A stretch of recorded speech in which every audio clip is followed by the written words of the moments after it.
পেছন থেকে জড়িয়ে ধরে আমার দিকে তাকিয়ে তার ঠোঁটে হালকা করে একটা চুমু দিয়ে দিলাম। সাথে সাথে অতসী বলল, নাউজুবিল্লাহ, এ কি করলে তুমি? কি করলাম আবার? প্রাণের মানুষের ঠোঁটে ভালোবাসার চিহ্ন এঁকে দিলাম। তুমি কি পাগল হয়ে গেছো? ফজরে দুজনে একসাথে সেহরি খেয়েছি, এখন দুজনে রোজা আছি। রোজা মুখে তুমি আমার ঠোঁটে চুমু খেয়েছো।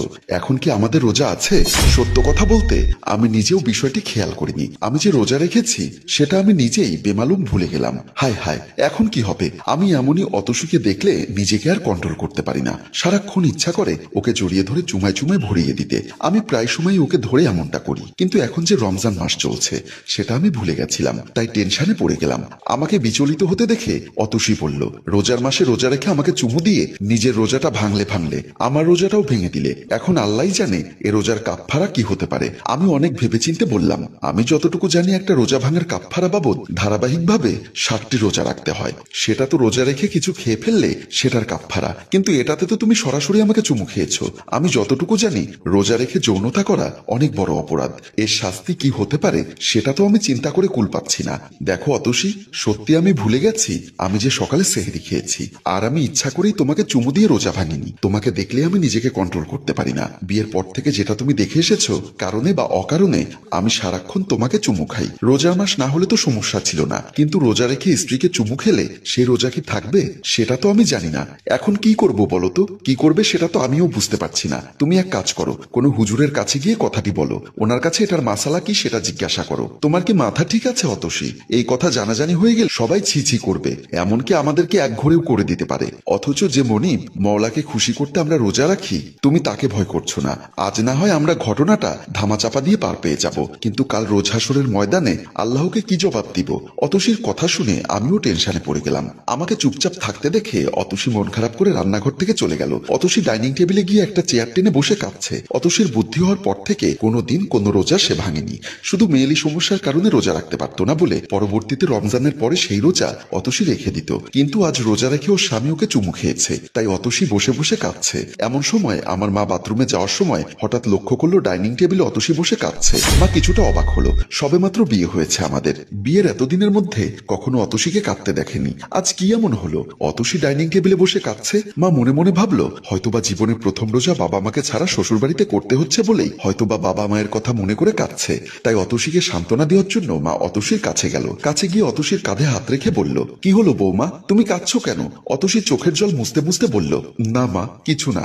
মাকে অতসী পুরো ঘটনা বলতে পারলো না, কিভাবেই বা বলবে, কারণ উনি তো আমার মা। স্বামী স্ত্রীর ছোটখাটো দুষ্টুমিগুলো বাবা মাকে কি কখনো বলা যায়? মা পরক্ষণে আবার জিজ্ঞাসা করলো, তাহলে কি তোমার শরীর খারাপ? বলেই মা কপালে হাত দিয়ে দেখলো জ্বর টর উঠেছে কিনা। দেখলো শরীর পুরোপুরি ঠান্ডা। তাই মা আবার বলল, গায়ে তো জ্বরও নেই, তুমি কাঁদছো কেন? মন খারাপ। বলেই অতসী চেয়ার থেকে উঠে চলে গেল। মা মনে মনে চিন্তা করতে লাগলো, বিয়ের পরে একবার শুধু আমি অতসীকে নিয়ে শ্বশুর বাড়িতে গেছিলাম, এর ভেতরে রোজা চলে আসার কারণে আর যাওয়া হয়নি। হয়তোবা বাবা মায়ের কথা মনে পড়ছে, তাই সে কান্না করছে।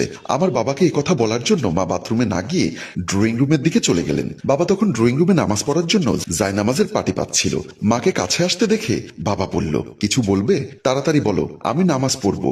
বৌমাকে ডাইনিং টেবিলে কাঁদতে দেখেছি। কেন জিজ্ঞাসা করেছিলাম, বলল মন খারাপ। কেন মন খারাপ কেন? মনে হয় রমজান মাসে বাবা মায়ের কথা মনে পড়ছে। ঈদের সময় তো রাহুল এবং বৌমা ওদের বাড়িতে যাবে। বাবার কথা শুনে মা বলল, বলছিলাম কি, ঈদের বাকি তো এখনো অনেক দিন আছে, 2-1 দিনের মধ্যে রাহুল এবং বৌমাকে ওদের বাড়িতে পাঠানো দরকার। সাথে অল্প ইফতারও পাঠাতে পারবো। বৌমার বাপের বাড়ি থেকে ইফতার পাঠিয়েছে, কিন্তু আমরা তো ইফতার পাঠাইনি। কথাটা শুনে বাবা বলল, আমি আরো চিন্তা করছিলাম ঈদের আগে বিআই বিআইনের জন্য কাপড় চোপড় নিয়ে তুমি আর আমি একবার যাব, তুমি আর আমি ঈদের পরে যাব। এখন বৌমাকে আর রাহুলকে পাঠাও। ঠিক আছে, আমি নামাজ পড়া শেষ করে এই বিষয়ে রাহুলের সাথে কথা বলবো।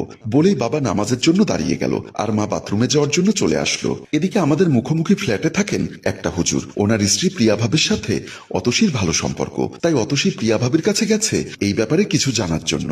অতসী যখন প্রিয়া ভাবির ড্রয়িং রুমে গেল, তখন দেখলো প্রিয়া ভাবি ড্রয়িং রুমে বসে কোরআন তেলাওয়াত করছেন। অতসীকে দেখে প্রিয়া ভাবি ইশারায় বসতে বললেন।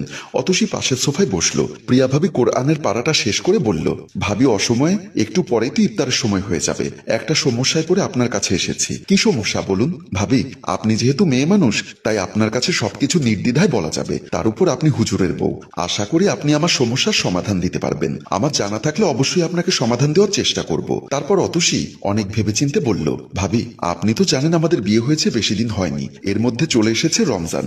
আজ ফজরে আমি এবং আপনার ভাই দুজনে সেহরি খেয়েছি। কিছুক্ষণ আগে আগে আমি রান্নাঘরে ইফতার রেডি করছিলাম। হঠাৎ করে কোথা থেকে এসে রাহুল আমাকে জড়িয়ে ধরে ঠোঁটে চুমু দিয়ে দিল। কথাটা বলার সাথে সাথেই প্রিয়া ভাবি হাসতে লাগলো। প্রিয়া ভাবির হাসি দেখে অতসী অবাক হয়ে প্রিয়া ভাবির দিকে তাকিয়ে রইল। প্রিয়া ভাবির যখন হাসি থামলো তখন অতসী বলল, ভাবি আপনি হাসছেন আর আমি টেনশনে মরছি। কিসের টেনশন? রোজা রেখে যে আমার স্বামী আমার ঠোঁটে চুমু দিল, রোজাটা ভেঙে গেল না? প্রশ্নটা শুনে প্রিয়া ভাবিও টেনশনে পড়ে গেল। তাই প্রিয়া ভাবি বলল, নতুন নতুন বিয়ে করলে এই একটাই সমস্যা, বলা নেই কয়া নেই কোথা থেকে স্বামী এসে জড়িয়ে ধরবে, চুমু দিবে, এমনকি সময়ে অসময়ে মিলন করার জন্য হাত ধরে টানাটানি করবে। ছেলেদের এই অভ্যাসটা গেল না। আমি প্রিয়া ভাবিকে থামিয়ে দিয়ে বললাম, ভাবি ওসব তো রমজান মাস না হলে সমস্যা হতো না, রোজা রেখে চুমু দিয়েছে। এখন বলুন আমার রোজা কি আছে না ভেঙে গেছে? যদিও বা আমি হুজুরের বউ, সত্য কথা বলতে এই সমস্যার সমাধান আমি দিতে পারবো না। অতসী তখন প্রশ্ন করলো, হুজুর কোথায়? ওনাকে একটু জিজ্ঞাসা করে দেখুন না প্লিজ। উনি তো আসরের নামাজ পড়তে মসজিদে গেছেন, নামাজ শেষ করে বাড়িতে আসবেন। আপনি বসুন, উনি আসলে তখন ওনাকে জিজ্ঞাসা করব। তাহলে ভাবি আমি বাসায় যাই, হুজুর আসলে আপনি আমাকে একটা মিসড কল দিবেন, তখন আমি আর রাহুল আসবো। বলেই অতসী চলে আসলো। এদিকে নামাজ শেষ করে আমার বাবা মা আমার রুমে আসলো। আমি তখন খাটের উপর বসা ছিলাম। বাবা মাকে আসতে দেখে আমি খাট থেকে দাঁড়িয়ে গেলাম। বাবা এসে সরাসরি বলল, রাহুল আগামীকাল তুই বৌমাকে নিয়ে তোর শ্বশুর বাড়িতে যা। হঠাৎ করে বাবার এমন প্রস্তাব পেয়ে আমি অবাক হয়ে বললাম, বাবা আর কিছুদিন পরেই তো ঈদ, ঈদে তো এমনিতেই অতসীকে নিয়ে ওদের বাড়িতে যাব, তাহলে এখন গিয়ে লাভ কি? তোর বাবা আর আমি সিদ্ধান্ত নিয়েছি এই ঈদে তোর শ্বশুর শাশুড়িকে আমরা নতুন কাপড় দিব। তাই বলছিলাম কাল কাপড় চোপড়গুলো কিনে তুই আর অতসী গিয়ে তোর শ্বশুর শাশুড়িকে দিয়ে আয়। কাপড় চোপড় নিয়ে তো তোমার আর বাবার যাবার কথা, তোমরা না গিয়ে হঠাৎ আমাকে পাঠাচ্ছ কেন? বৌমার নাকি মন খারাপ, ডাইনিং টেবিলে বসে কান্না করছে, হয়তোবা মা বাবার কথা মনে পড়েছে। তাই বলছিলাম কাল তুই আর বৌমা গিয়ে একটু শ্বশুর বাড়ি থেকে ঘুরে আয়। এতক্ষণ পরে বুঝতে পারলাম বাবা মা কেন আমাকে শ্বশুর বাড়িতে পাঠাতে চাচ্ছে। কিন্তু আমি কিভাবে বলি? অতসীর বাবা মায়ের জন্য মন কাঁদছে না? অতসীর মন খারাপ রোজা রেখে আমি ওকে চুমু দিয়েছি বলে রোজা ভেঙে গেছে কিনা? এমন সময় অতসী এসে বলল, এই শুনছো, আমার সাথে একটু চলো তো। আমি প্রশ্ন করলাম, কোথায়?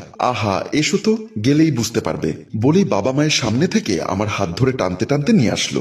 অতসী আমার হাত ধরে টানতে টানতে হুজুরের ড্রয়িং রুমে নিয়ে আসলো। তখন ড্রয়িং রুমে বসা ছিল হুজুর এবং ওনার স্ত্রী প্রিয়া ভাবি। আমি হুজুরকে দেখে সালাম দিলাম, আসসালামু আলাইকুম। ওয়ালাইকুম আসসালাম। বসুন বসুন। আমি আর অতসী পাশের সোফায় বসলাম। হুজুর আবার বলল, আপনাদের সমস্যার কথা আমার বেগম আমাকে বলেছে।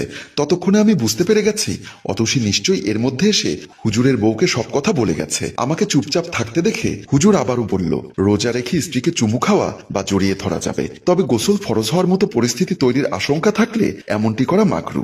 আর গোসল ফরজ হওয়ার মতো পরিস্থিতি তৈরি হলে রোজা ভেঙে যাবে। হযরত আয়েশা রাদিয়াল্লাহু তাআলা আনহু বলেন, রাসূলুল্লাহ সাল্লাল্লাহু আলাইহি ওয়াসাল্লাম রোজা রেখে স্ত্রীকে চুমু খেতেন, স্ত্রীর সঙ্গে আলিঙ্গন করতেন। তিনি ছিলেন যৌন আকাঙ্ক্ষা নিয়ন্ত্রণে সবচেয়ে সক্ষম ব্যক্তি। বুখারী শরীফ 1841, মুসলিম 1121। রোজা যেহেতু পানাহার ও যৌনতা থেকে সংযমী হওয়ার মাস, তাই এ মাসে দিনের বেলায় রোজাদারদের যৌন উত্তেজক কাজ থেকে বিরত থাকা উচিত। হাদিসে এসেছে, আব্দুল্লাহ ইবনে আমর ইবনুল আস রাদিয়াল্লাহু তাআলা আনহু বলেন, আমার নবী সাল্লাল্লাহু আলাইহি ওয়াসাল্লামের কাছে বসা ছিলাম। তখন এক যুবক এলেন এবং জিজ্ঞাসা করলেন, হে আল্লাহর রাসূল, আমি কি রোজা রেখে চুমু খেতে পারি? নবী করিম সাল্লাল্লাহু আলাইহি ওয়াসাল্লাম বলেন, না। এরপর এক বৃদ্ধ এলেন এবং একই প্রশ্ন করলেন।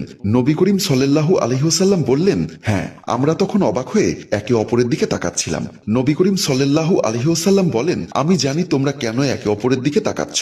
বৃদ্ধ নিজেকে নিয়ন্ত্রণ করতে পারবেন, এ থেকে আমরা কি বুঝতে পারি? তখন আমি বললাম, বিশ্বাস করুন হুজুর, আমার ভেতর তেমন কোনো যৌন উত্তেজনা কাজ করেনি। আমি স্ত্রীকে ভালোবেসে একান্ত মনের ভুলে হুট করে ওকে চুমু দিয়ে বসেছি। তবে আমার শরীরের উত্তেজনার মতো তেমন কোনো কাজ করেনি, যা বীর্যপাতের মতো কোনো কিছু ঘটেনি। আমার কথা শুনে হুজুর বলল, তাহলে তোমার রোজা ভাঙেনি। তবে আমি বলবো ভবিষ্যতে এমন কাজ থেকে বিরত থাকবে। আমি কথা দিচ্ছি হুজুর, আজ থেকে সহি শুদ্ধভাবে রোজা পালন করব। হ্যালো ভিউয়ার্স, আমরা রমজান মাসে ইসলামিক শিক্ষা নিয়ে গল্প করার চেষ্টা করি।